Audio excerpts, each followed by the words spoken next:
Good evening বন্ধুরা, আজ হলো 13 জুন শনিবার। আজকের সন্ধ্যার বিশেষ বিশেষ খবর হলো হাইলাকান্দি জেলায় ছাত্রছাত্রীর সংখ্যা ক্রমাগত হ্রাস পাওয়ায় প্রায় 200টি সরকারি বিদ্যালয় একীকরণ বা সংযুক্তিকরণের জন্য প্রস্তাবিত হয়েছে। শিক্ষা বিভাগের প্রস্তুত করা তালিকায় দেখা গেছে জেলার বহু প্রাথমিক ও উচ্চ প্রাথমিক বিদ্যালয়ে ছাত্রছাত্রীর সংখ্যা 30-এর নিচে নেমে এসেছে। এর মধ্যে কয়েকটি বিদ্যালয়ে শিক্ষার্থীর সংখ্যা 10 এরকম। শিক্ষা বিভাগের সূত্রে জানা গেছে যেসব বিদ্যালয়ে দীর্ঘদিন ধরে ছাত্র সংখ্যা অত্যন্ত কম রয়েছে সেগুলোকে কাছের অন্য বিদ্যালয়ের সঙ্গে সংযুক্ত করার বিষয়টি বিবেচনা করা হচ্ছে।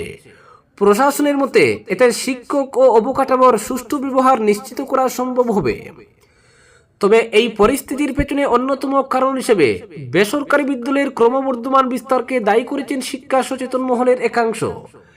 তাদের অভিযোগ, বিভিন্ন এলাকায় প্রয়োজনীয় নীতিমালা ও সরকারি নির্দেশিকা যথাযথভাবে অনুসরণ না করে অনেক বেসরকারি বিদ্যালয় গড়ে উঠেছে।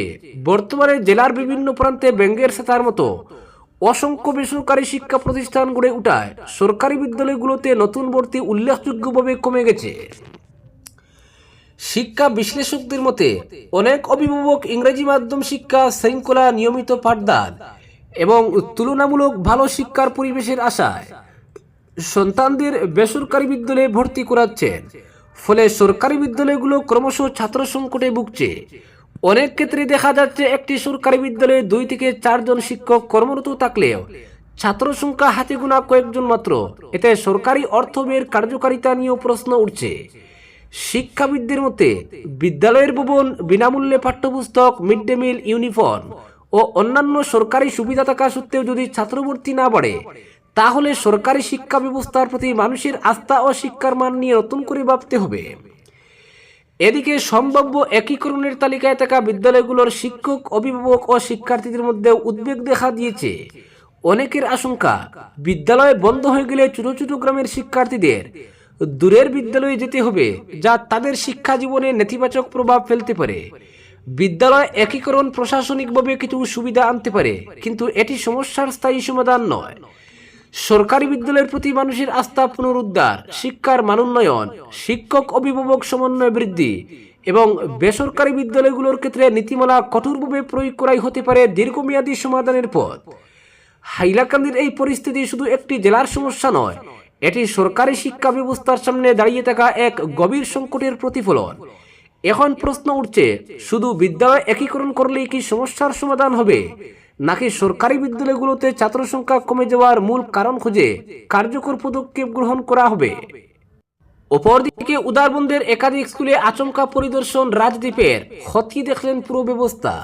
উদারবন্দের শিক্ষা ব্যবস্থার হাল হকিকত জানতে সেখানকার বিভিন্ন শিক্ষা প্রতিষ্ঠানে আচমকা পরিদর্শন করলেন বিধায়ক রাজদীপ গোয়ালা। বিধানসভা এলাকার শিক্ষা ব্যবস্থার পাশাপাশি বিদ্যালয়ের পরিকাঠামো, শিক্ষকদের উপস্থিতি এবং ছাত্রছাত্রীদের বিভিন্ন সমস্যার খোঁজ খবর নিতেই মূলত তার এই পরিদর্শন। উদারবন্দের বিধায়ক হিসেবে নির্বাচিত হওয়ার পর থেকেই কেন্দ্রের সামগ্রিক উন্নয়নের কাজে সক্রিয় ভূমিকা নিতে দেখা গিয়েছে রাজদীপকে। এই উন্নয়নের ধারাবাহিকতা বজায় রাখতে উদারবন্দ এলাকার একাধিক সরকারি শিক্ষা প্রতিষ্ঠানে পূর্ব ঘোষণা ছাড়াই হঠাৎ করে পরিদর্শনে যান বিধায়ক। এলাকার শিক্ষা ব্যবস্থা, বিদ্যালয়ের পরিকাঠামো, শিক্ষকদের উপস্থিতি এবং ছাত্রছাত্রীদের বিভিন্ন সমস্যার খোঁজ নেন তিনি। পরিদর্শনকালে বিধায়ক প্রতিটি বিদ্যালয়ের শ্রেণীকক্ষ, পানীয় জলের ব্যবস্থা, শৌচাগার এবং অন্যান্য প্রয়োজনীয় সুযোগ সুবিধা সরজমিনে খতিয়ে দেখেন। পাশাপাশি বিদ্যালয়গুলোর নতুন ভবন নির্মাণ কাজের অগ্রগতিও পর্যবেক্ষণ করেন। এদিন সকালে বিধায়ক রাজদীপ গোয়ালা প্রথমেই উদারবন্দের ডিএনএইচএস স্কুলে যান। সেখানে তিনি শিক্ষক ও শিক্ষার্থীদের সঙ্গে এক মত বিনিময় সভায় বসেন। এরপর তিনি সরাসরি স্কুলের মিড ডে মিলের রান্না ও বিতরণের ব্যবস্থা পরিদর্শন করেন। খাবারের গুণমান নিজে পরীক্ষা করার জন্য শিক্ষার্থীদের সঙ্গে বসে মিড ডে মিলের খাবারও খান বিধায়ক। ডিএনএইচএস স্কুল থেকে বিধায়ক চলে যান উদারবন্দের জেলা শিক্ষক প্রশিক্ষণ কেন্দ্রে। সেখানে নবনির্মিত একটি ভবনের কাজ খতিয়ে দেখার পর কেন্দ্রের অধ্যক্ষ ও কর্মচারীদের সঙ্গে এক আলোচনায় অংশ নেন তিনি। এরপর উদারবন্দের বেসিক স্কুলেও যান এবং সেখানকার সার্বিক পরিস্থিতি নিয়ে সংশ্লিষ্টদের সঙ্গে কথা বলেন। এদিনের পরিদর্শনের শেষ পর্যায়ে বিধায়ক রাজদীপ গোয়ালা শালগঙ্গার মরলি হায়ার সেকেন্ডারি স্কুলে পৌঁছান। সেখানে বিদ্যালয়ের নতুন ভবনের নির্মাণ কাজ পরিদর্শন করার পাশাপাশি শিক্ষক এবং স্কুল ম্যানেজিং কমিটির সদস্যদের সঙ্গে এক গুরুত্বপূর্ণ বৈঠকে মিলিত হন। শিক্ষকদের সঙ্গে আলোচনা করে পাঠদানের মানোন্নয়ন ও বিদ্যালয়ের বিভিন্ন সমস্যা সম্পর্কে বিস্তারিত তথ্য সংগ্রহ করেন তিনি। অপরদিকে আগামী 6 জুলাই থেকে শুরু হচ্ছে আসাম বিধানসভার বাজেট অধিবেশন। রাজ্যপাল লক্ষণ প্রসাদ আচার্যের নির্দেশে ষোড়শ অসম বিধানসভার অধিবেশন আহ্বান করা হয়েছে। বিধানসভা সচিবের জারি করা বিজ্ঞপ্তি অনুযায়ী 6 জুলাই সোমবার সকাল 9:30 দিশপুরের বিধানসভা ভবনের অধিবেশন কক্ষে অধিবেশন শুরু হবে। বিধানসভা সচিবালয় সূত্রে জানা গিয়েছে, সংবিধানের 174 অনুচ্ছেদের 1 নম্বর ধারায় প্রদত্ত ক্ষমতা প্রয়োগ করে রাজ্যপাল এই অধিবেশন ডেকেছেন। গত 10 জুন বাজেট অধিবেশন আহ্বানের সিদ্ধান্ত নেন রাজ্যপাল। পরে সেই সংক্রান্ত আনুষ্ঠানিক নির্দেশ প্রকাশ করে বিধানসভা সচিবালয়। রাজ্যপালের অনুমোদনক্রমে জারি হওয়া বিজ্ঞপ্তিতে স্বাক্ষর করেছেন বিধানসভার ভারপ্রাপ্ত সচিব রাজীব ভট্টাচার্য। অধিবেশনকে ঘিরে বিধানসভা সচিবালয়ে প্রস্তুতি শুরু হয়েছে। সরকারি দফতরগুলিও বাজেট সংক্রান্ত প্রয়োজনীয় তথ্য ও নথি চূড়ান্ত করার কাজে ব্যস্ত হয়ে পড়েছে। নতুন সরকারের পূর্ণাঙ্গ মন্ত্রিসভা গঠনের পর এই বাজেট অধিবেশন বিশেষ তাৎপর্যপূর্ণ বলে মনে করা হচ্ছে। অধিবেশনে সরকারের আর্থিক পরিকল্পনা, বিভিন্ন দফতরের বরাদ্দ, উন্নয়ন প্রকল্প, পরিকাঠামো, শিক্ষা, স্বাস্থ্য, কর্মসংস্থান, বন্যা মোকাবিলা এবং নগর উন্নয়ন সহ একাধিক গুরুত্বপূর্ণ বিষয় নিয়ে আলোচনা হতে পারে। অন্যদিকে বিরোধী দলগুলিও অধিবেশনকে সামনে রেখে প্রস্তুতি শুরু করেছে। রাজ্যের সাম্প্রতিক প্রশাসনিক সিদ্ধান্ত, আইন শৃঙ্খলা, নাগরিক সমস্যা, বন্যা ও জল জমা, কর্মসংস্থান এবং বিভিন্ন দফতরের কাজের অগ্রগতি নিয়ে সরকারকে প্রশ্নের মুখে ফেলার কৌশল নিতে পারে বিরোধীরা।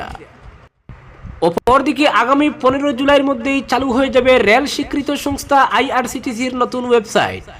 রাজস্থানের জয়পুরে এক শিক্ষা প্রতিষ্ঠানের মঞ্চে দাঁড়িয়ে একথা ঘোষণা করলেন রেলমন্ত্রী অশ্বিনী বৈষ্ণব।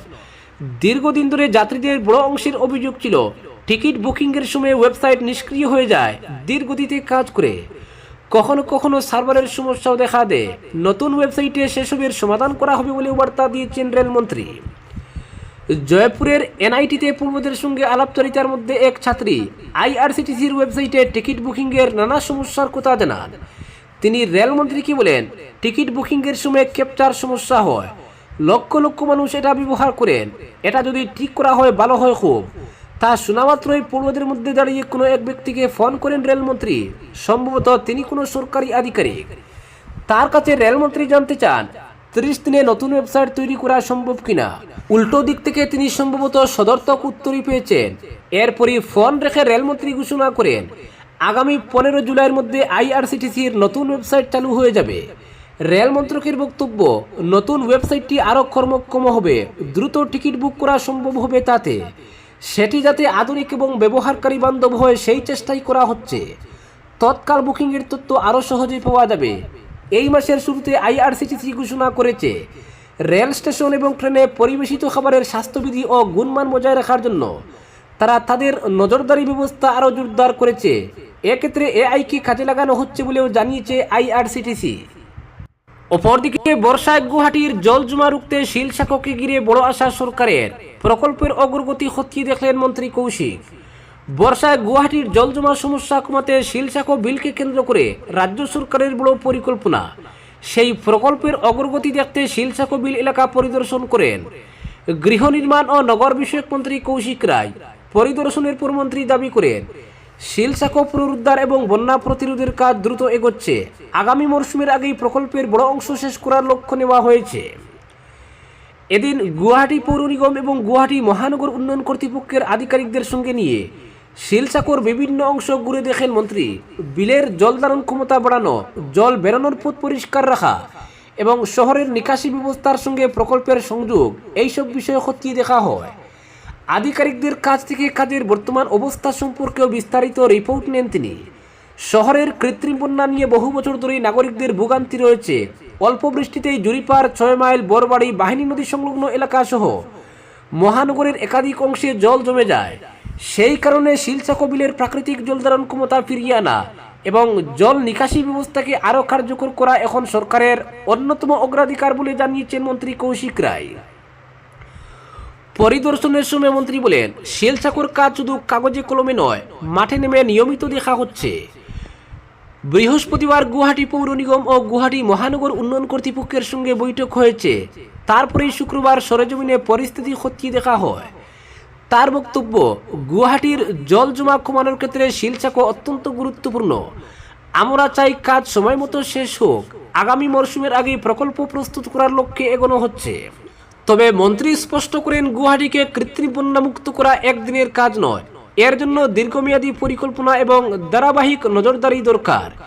নিকাশি ব্যবস্থার উন্নয়ন, নালার জল প্রবাহ সচল রাখা, বর্জ্য ব্যবস্থাপনা এবং বিভিন্ন দফতরের মধ্যে সমন্বয়, সবকিছু একসঙ্গে না হলে সমস্যার স্থায়ী সমাধান সম্ভব নয় বলেও জানান তিনি।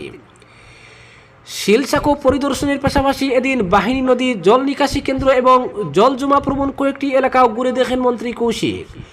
জুরিপার 6 মাইল ও বরবাড়িতে গিয়ে স্থানীয় নিকাশি ব্যবস্থার অবস্থা খতিয়ে দেখা হয়। কোথায় নালা বন্ধ, কোথায় জল বেরোনোর পথ শুরু, কোথায় ডাল ঠিক নেই, এইসব বিষয় চিহ্নিত করতে আধিকারিকদের নির্দেশ দেন মন্ত্রী। কৌশিক বলেন, অনেক সময় দেখা যায় নালা আছে কিন্তু আবর্জনায় ভর্তি, কোথাও আবার নালার উচ্চতা ঠিক নেই, ফলে বৃষ্টির জল দ্রুত বেরোতে পারে না। এই ধরনের সমস্যা চিহ্নিত করে ঠিক করা হচ্ছে। তার মতে, গুয়াহাটিকে পরিষ্কার শহর হিসেবে গড়ে তুলতে হলে শুধু রাস্তা পরিষ্কার করলেই হবে না, নালা নর্দমাও নিয়মিত পরিষ্কার রাখতে হবে। মেঘালয় থেকে নেমে আসা বৃষ্টির জলকে গুয়াহাটির জল জমার বড় কারণ হিসেবে উল্লেখ করেন মন্ত্রী। ভারী বৃষ্টির সময় পাহাড়ি এলাকা থেকে বিপুল জল মহানগরে ঢুকে পড়ে। এর ফলে শহরের ভিতরের নিকাশি ব্যবস্থার উপর চাপ বাড়ে। কৌশিক জানান, আপাতত শহরের ভিতরের জল নিকাশি পথগুলি সচল করার উপর জোর দেওয়া হচ্ছে। পরবর্তী পর্যায়ে মেঘালয় থেকে নেমে আসা জলের প্রবাহ নিয়ন্ত্রণ ও ব্যবস্থাপনার বিষয়ে পরিকল্পনা করা হবে। নাগরিকদের সহযোগিতা ছাড়া এই কাজ সফল করা সম্ভব নয় বলেও জানান মন্ত্রী। তার আবেদন, নালা, রাস্তা বা খোলা জায়গায় আবর্জনা না ফেললে জল জমা অনেকটাই কমানো যাবে। তিনি বলেন, সরকার কাজ করবে, দফতর কাজ করবে, কিন্তু মানুষের সহযোগিতা না থাকলে ফল মিলবে না। গুয়াহাটির মানুষ শহরকে পরিষ্কার পরিচ্ছন্ন রাখতে এগিয়ে এলে জল জমা কমাতে বড় সাহায্য হবে। আজকের বিশেষ সংবাদ এখানেই সমাপ্ত।